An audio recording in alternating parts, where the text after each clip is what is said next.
ইরানের নতুন supreme leader Ayatollah Syed Mojtaba Ali Khamenei Hosseini, একটা নাম যাকে গত অনেক বছর ধরে না কেউ ঠিকমতো দেখেছে না তার কণ্ঠ শুনেছে।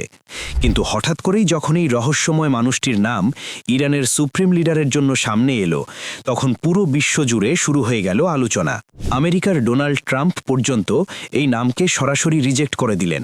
Donald Trump says he's not happy with the appointment of Mojtaba Khamenei as Iran's new supreme leader. I would say that would be about the word. কারণ সাধারণ মানুষ হয়তো মুজতাবাকে খুব একটা চেনে না, কিন্তু আমেরিকার সিআইএ এবং ইসরায়েলের মোসাদ খুব ভালো করেই জানে মুজতাবা খামেনেই আসলে কে।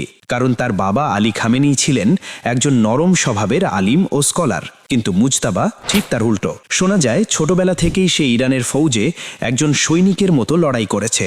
ইরানের অনেক সেনা তাকে আজও নিজেদের আসল লিডার মনে করে, আর সেই কারণেই ইতিহাসে প্রথমবার ইরান এমন একজন সুপ্রিম লিডার পেতে যাচ্ছে যিনি শুধু একজন ধর্মীয় স্কলার নন, বরং একজন যোদ্ধা। কিন্তু প্রশ্ন হলো, একজন রহস্যময় মানুষ মুজতাবা খামেনেই কিভাবে ইরানের সবচেয়ে শক্তিশালী পদ পর্যন্ত পৌঁছালো? আজ থেকে প্রায় 50 বছর আগে ইরানে একজন করাপ্ট বাদশাহ রেজা শাহ পাহলাভি শাসন করছিল। বিশ্বের অনেক সুপার পাওয়ার তাকে নিজেদের স্বার্থে ব্যবহার করত। তখন ইরানে একজন নতুন লিডার সামনে এলেন, আয়াতুল্লাহ হোমেইনি। শেষ পর্যন্ত হোমেইনির শক্তি এত বেড়ে গেল যে ইরানের বাদশাহ দেশ ছেড়ে পালিয়ে যায়, আর এইভাবেই হোমেইনি ইরানের প্রথম সুপ্রিম লিডার হয়ে যান। কিন্তু পৃথিবীর অনেক সুপার পাওয়ার তাকে পছন্দ করত না, কারণ তিনি অন্য অনেক মুসলিম লিডারের মতো আমেরিকার সাথে আপোষ না করে সরাসরি তাদের বিরোধিতা করতেন। এরপর ইরানের পাশের দেশ ইরাকের এক নতুন লিডার সামনে আসে, সাদ্দাম হোসেন। আর খুব দ্রুতই ইরাক ইরানের ওপর হামলা করে দেয়। রকেট আর মিসাইলের আঘাতে দুই দেশের সীমান্ত যুদ্ধক্ষেত্রে পরিণত হয় এবং মুসলিম বিশ্বের ইতিহাসে শুরু হয় এক ভয়াবহ যুদ্ধ। এই যুদ্ধ চলাকালীন এক বিস্ফোরণে ইরানের প্রেসিডেন্ট মারা যান। এরপর ইরানের নতুন প্রেসিডেন্ট হয়ে যান আলী খামেনেই। সেই সময় তার 12 বছরের ছেলে মুজতাবা একদম সাধারণ বাচ্চাদের মতো স্কুলে যেত, কিন্তু তার পুরো শৈশব কেটেছে যুদ্ধের খবর শুনে আর যুদ্ধের বাস্তবতা দেখে। আর যখন মুজতাবার বয়স 17 বছর হলো, তখন সে নিজেই ইরানের ফৌজে যোগ দেয় এবং সাদ্দাম হোসাইনের বিরুদ্ধে যুদ্ধে লড়তে শুরু করে। প্রেসিডেন্টের ছেলে হওয়া সত্ত্বেও তাকে কোনো বিশেষ সুবিধা দেওয়া হয়নি, বরং সে একজন সাধারণ সৈনিকের মতোই ফ্রন্ট লাইনে গিয়ে যুদ্ধ করত। এইভাবে ইরান ইরাকের 8 বছরের যুদ্ধ শেষ হয়। কিন্তু এই যুদ্ধ শেষ হওয়ার মাত্র 1 বছর পর ইরানের প্রথম সুপ্রিম লিডার আয়াতুল্লাহ খোমেইনি মারা যান। এরপর ইরানের 86 জন বড় স্কলার একত্রিত হয়ে নতুন সুপ্রিম লিডার নির্বাচনের জন্য ভোট দেন। এই নির্বাচনে প্রায় 70% ভোট পেয়ে আলী খামেনেই ইরানের নতুন সুপ্রিম লিডার হয়ে যান। এখন মুজতাবা শুধু প্রেসিডেন্টের ছেলে না, বরং সুপ্রিম লিডারের ছেলে হয়ে গেল। তবুও বলা হয় সে রাজনীতির ভেতরে না গিয়ে দীর্ঘ সময় ইরানের ফৌজের সাথেই ছিল এবং সেখানে তার গভীর সম্পর্ক তৈরি হয়। পরে সে একজন স্কলার হওয়ার জন্য ধর্মীয় পড়াশোনাও শুরু করে এবং বড় বড় আলেমদের ছাত্র হয়ে ওঠে। এরই মধ্যে বিশ্ব রাজনীতিতে বড় পরিবর্তন ঘটে।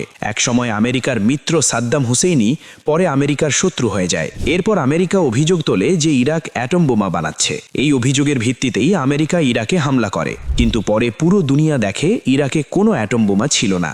এরপর একই অভিযোগ ইরানের বিরুদ্ধেও তোলা হয়। এ নিয়ে ইরানের ভেতরে বড় বিতর্ক শুরু হয়। কেউ বলছিল অ্যাটম বোমা বানানো উচিত না, আবার কেউ বলছিল নিজেদের রক্ষার জন্য এটা দরকার। শেষ পর্যন্ত সুপ্রিম লিডার আলী খামেনেই ঘোষণা করেন ইরান কখনোই অ্যাটম বোমা বানাবে না, কারণ ইসলামে এটি হারাম। তবুও বলা হয় যে ইরানের ভেতরে কিছু প্রভাবশালী মানুষ মনে করত ভবিষ্যতে এই সিদ্ধান্ত বদলাতে হতে পারে, আর সেই আলোচনায় মুজতবা খামেনেইর নামও শোনা যেত। কিন্তু আশ্চর্যের বিষয় হলো, সুপ্রিম লিডারের ছেলে হওয়ার পরও মুজতবা প্রায় পুরো দুনিয়ার চোখের আড়ালেই ছিল। গত 15 বছরে মিডিয়ায় তার শুধু কয়েকটি ছবি দেখা গেছে। এরপর প্রায় 20 বছর আগে হঠাৎ উইকিলিক্সে কিছু গোপন ডকুমেন্ট ফাঁস হয়। সেখানে লেখা ছিল মুজতবা মিডিয়ায় খুব কম দেখা যায়, কিন্তু ইরানের সবচেয়ে শক্তিশালী মানুষদের একজন। ইরানের ফৌজ তাকে একজন শক্তিশালী এবং সক্ষম লিডার মনে করে। আর সেই ডকুমেন্টে এটাও বলা হয়েছিল ভবিষ্যতে একদিন মুজতবা খামেনেই ইরানের সুপ্রিম লিডার হতে পারে। এরপর থেকেই আমেরিকা ও ইসরায়েল তার প্রতিটি পদক্ষেপ নজরদারি করতে শুরু করে। আর কয়েক বছর আগে যখন ইসরায়েল বারবার ইরানের উপর হামলার হুমকি দিতে শুরু করলো, তখন ইরানের ভেতরেও উত্তেজনা বাড়তে থাকে। এরপর এক সময় আমেরিকা ও ইসরায়েল সত্যি ইরানের উপর হামলা চালায়। এই হামলার প্রথম দিনেই মুজতবা তার বাবা সুপ্রিম লিডার আলী খামেনেইকে হারিয়ে ফেলে। Khamenei is dead. Ali Hosseini Khamenei